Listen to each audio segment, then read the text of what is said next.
Missy Day, and welcome to What's Your Story podcast. With me today is my partner, Michelle Housebeck. Hello, everybody. And the funniest guy to ever talk about financial stuff is... Hello, I'm Devan. Don't set the bar too high. Good gracious. Well, welcome to our show. Thank you. Thank you for having me. It's good to have you here. So you spoke at Like-Minded Lunch a couple months ago, almost 3 months ago, and you had everybody laughing and taking photos of the screens and everything because the way I've never... at first, you were like, I'm a finance guy and blah, blah, blah. And our first conversation we had, you didn't say anything, funny and stuff like that. So when you started talking and doing the PowerPoint stuff, I was like, oh my God, this guy's hilarious. So how did you learn, or is it just a natural thing for you to just be so funny when you're talking about numbers? I'm not a funny guy. I prefer interesting. No, you're funny.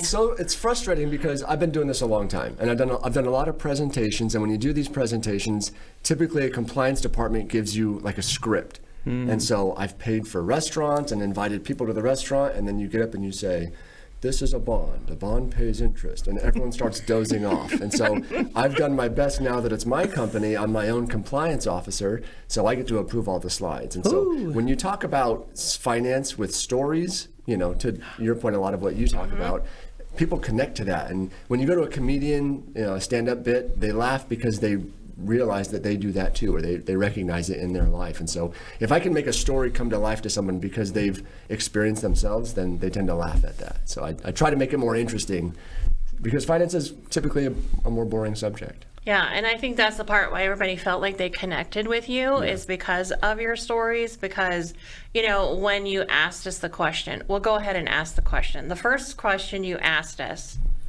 Which one was it? Was, do you know the difference between...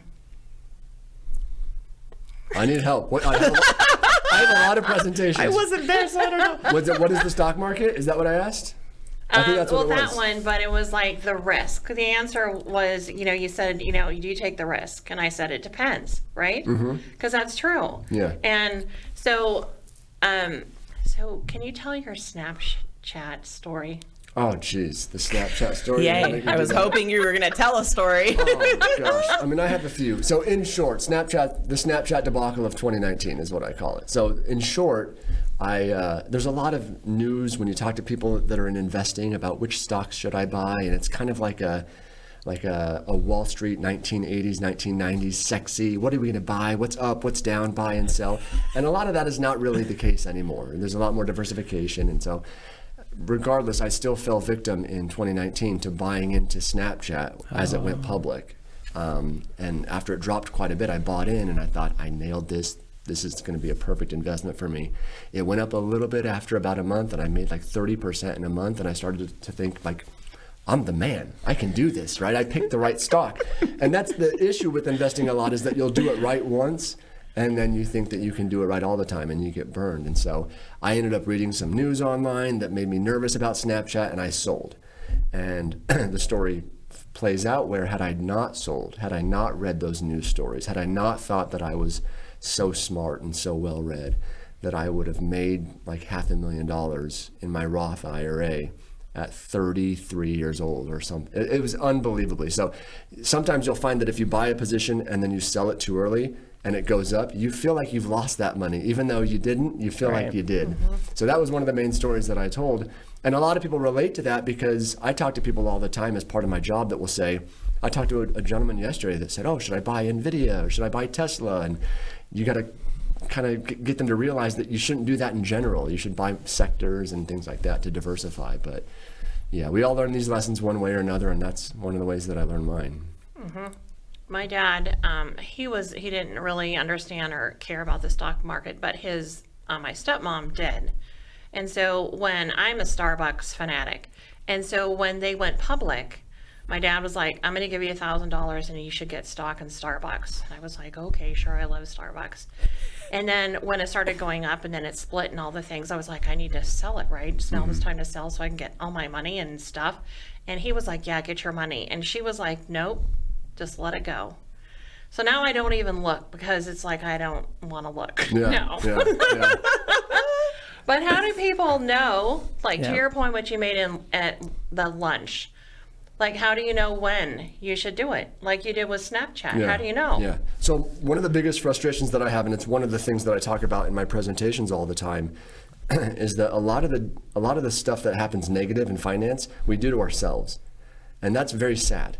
But it's hopeful because it means you can fix it, right? So most investors do very poorly relative to the things that they're investing in. So they're surprised to find, like, I made 2%, but the market made 15, right? Why did that happen? Well, because when the market went down, you sold and got out. And when the market went back up, you bought back in. And so I always make a joke about giving your money to rich people, because when the market is crashing, the news is very in your face about it, right? You see the big arrow pointing down, and there's always a storm behind the anchor, you know, today on Wall Street, and there's a storm swirling like from Stranger Things, and there's a bear. There's always a bear, lasers coming out of their eyes, right? It's crashing. It's get out. I got to get out. You got to get out. My grandma, my aunt, my neighbor, all of us, my coworkers, we're all selling. Let's get out. And the markets go down, and everyone sells, and they move their money out of their 401k. And I asked the audience very plainly, in this moment of panic and hysteria, who is buying your stocks from you? Right. And there's always a quiet pause. Someone says, smart people, right? Rich people. Exactly. And why are they buying it? Because it's going to go back up. And so a lot of finance, we look for finance solutions when really it's a behavioral solution. And the behavioral solution is, to your point, just stick it out, let it go. And you won't regret it. Because the rich person, when the market drops, they're just like, can't wait for all these nervous people that are saving to sell it, right? Because I got $100 billion ready to put into that, and they do. So we systematically just give our money to wealthy people, and then we complain that the rich get richer. It's like, well, just stop doing it, you know? Just stick it out. So you're kind of like a financial therapist, because I'm sure you've had many calls, texts, emails, whatever knocks on the door in those times. Yeah. I often joke that, you know, financial advice is really should just be psychological, like therapy, because if you can help someone not make a bad decision, you'll earn your fee. It's not about picking, oh, let's get into this one and let's sell that one, and I don't like, it's a lot of it is behavioral. In fact, that's played out by Vanguard did a study called the Alpha Advisor Study you can look at, where they found that the average person who has an advisor makes about 3% per year more than someone that doesn't. And what was surprising is that they found that about half of that 3% was directly attributable to behavioral components. Just calming somebody down when the market is dropping, you know? So you don't have to be super smart to invest. You just have to be able to control yourself. Yes. Do a lot of your that's hard to do. Well, I guess this leads into the next question. How many of your clients actually let you do your job, right? Like, here's my money, I trust you, go forth and prosper. Or are they like, you know, daily, like we're talking about, like all the ups and downs, like in your business? Yeah. So my business now, I've been in business for about 4 years now, and I kind of diverted from the natural track of a financial advisor, which was to have a lot of clients and manage their money and charge them a fee. My business now, my clients are companies and organizations, government entities, and they pay a flat fee per month so that their employees can use the service, kind of like a nursing hotline, like telehealth, telemedicine, and we don't sell anything. So we just offer advice to people over the phone. And it comes from a story that happened to me when I was a brand new father that I tell all the time, where I used a nursing hotline to get my daughter some help in the middle of the night. And I thought, there should be something like this for finances, because nobody is getting good advice these days unless you're rich. And so the idea is that I give people advice that may never see me again unless they request another call. So I'm not vested in selling them a product. I'm not, you know, changing my advice to try to fit a narrative to get them to agree to buy something. I'm just telling them straight up, hey, this is what you should do. And in that environment, it tends to work really well because they know that I have no conflict of interest. So to answer your question, most people do what I say at this point because they feel safe knowing that whether they do it or not, I'm not going to make any more or less money. I'm really giving them what I think they should really do. And hopefully that sticks to a lot of them. I love that. I really do too. Yeah. I hope everyone loves it, because the world right now, the financial planning world right now is a mess. Yeah. And you have a situation where you make, as an advisor, you make so much more money working with wealthy people. But the dominant majority of Americans are not wealthy. And so where do they get good advice? They go on TikTok, they go on YouTube, they go on Instagram. I can't tell you how many things I've seen on YouTube and Instagram and TikTok that are just blatantly wrong. Just wrong advice, and people will say it so confidently into the camera. and then they make bad decisions, or they talk to their uncle or their mom or their brother or someone at work, and we make bad choices. So how do we get those people, which is like 95% of the country, how do we get them good advice? And as far as I can tell, this is the only way to do that, is to offer them from an employer level. The employer will pay for it, and then we'll give them the advice without any strings attached. And when I started the company, I didn't know if it was going to work because I haven't seen it anywhere else in the country. Yeah. And I was not prepared. I was prepared for a lot of things, but I was not prepared for the gratitude that a lot of these callers had. Like some of them in tears.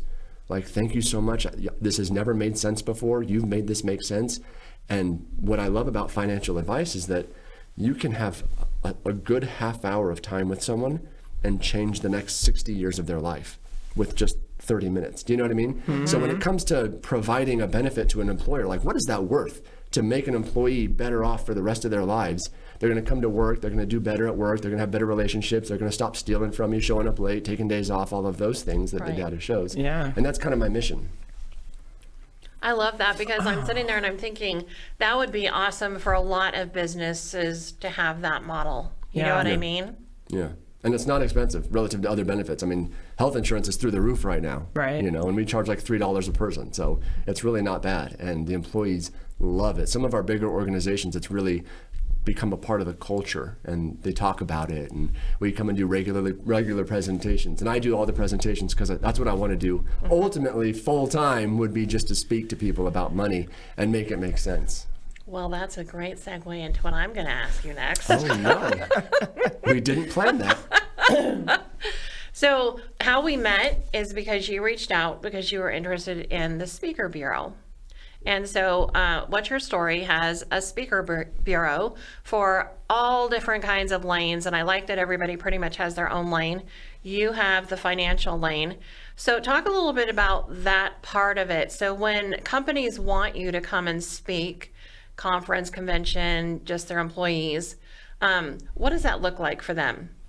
So what I've done is I've developed a lot of 5 to 7 minute modules. And modules come to my mind all the time. I thought of one yesterday because of the nature of my business. I talk to ordinary people and they ask me questions, and I think, I'm going to make a module about that. So it's a little, PowerPoint, some animation, and just to make a point. How does a tax bracket work? Or, what's the difference between Roth and traditional IRA? Just whatever is on my mind at the time. And so I've got a lot of these modules, and I'll clump them together to make a presentation based on what the organization is looking for. So if the organization, for example, like with the police academy graduation, if they want me to come speak to a bunch of younger people that are entering the police academy, that are graduating police academy, becoming police officers, what types of things should they look for with regard to life insurance and investments and buying a house, buying a car, things like that. I can create from this module, this module, this module, I can put them together and make a presentation. So it's very custom to the organization. And so we've got presentations for people starting out in their career, people in the middle of their career, people approaching retirement, or my favorite one, it's titled after the book that I promise I'm gonna write one day. Gosh, I'm gonna. My wife doesn't think that I will. You said it here. I'm gonna write it. You heard it here. I'm in data gathering. I'm just gathering. But it's called I Wish I Had Met You 25 Years Ago. And the reason that I call it that is because I've heard that sad, sad tale 1,000 times in my career. How many people have said it in one way or another, an iteration of because we get one shot on this planet. Right. And they say, if I just talked to you 25 years ago, my life would have been so different. And there's got to be a way to put together in some type of book that I'm going to write all of these different lessons that I've learned that I wish I could. And I do a lot of speaking for high schools and universities. I'll go speak to the high school kids, and I do that for free because I try to get a hold of these kids before they go out into the workforce and blow all their money on a BMW, right? Or as I talk about in my presentation, the Subaru. If you've seen my presentation, whoever's watching will know what the Subaru is. But they blow their money, they make these terrible decisions, and then they spend the rest of their lives trying to catch up. And so my goal in that particular presentation, which is my favorite one to give, is to stop some of these misperceptions and stop some of these behaviors that are destructive and help the employees become more self-reliant, because the data is very, very clear that companies lose money, they lose profitability, employees show up late, they leave early, they're always looking for another job, or they'll leave for another job, they're fighting with coworkers, fighting with customers, stealing from employers. You can stop that if you just help them become stable in their lives. Right. And that's what I try to accomplish. So if there's somebody watching the podcast, how would they get a hold of you? You can talk to Missy and, and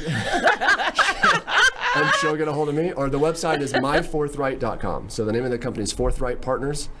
Yesterday, my daughter asked me where I got the name of the company, and it was Forthright, obviously, to give forthright advice, to be completely transparent, like no financial advisors genuinely can be. And then Partners is because we partner with the employer to provide the benefit to the employees. So we try to make the workforce better. So Forthright Partners. But the website is myforthright.com, or you can get in contact with Missy. Nice. I feel like you need a hotline. A hotline? I mean, That would be cool. that would be fun. I'd like to do a radio show maybe, like the Forthright Dave Ramsey. There you go. Oh, that'd be great. Oh, I love that. You got to be sharp for that, though. You never know what's going to come in.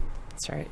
Just like here. I know. I know. I wasn't prepared On for the this at all. fly. And it went great. Oh, thank you. Well, thank you so much for joining us on the podcast. And again, please reach out to Devan or myself if you would like for him to come and speak at your organization. And remember to like, share, and subscribe to our channel. And we'll see you next time. Bye.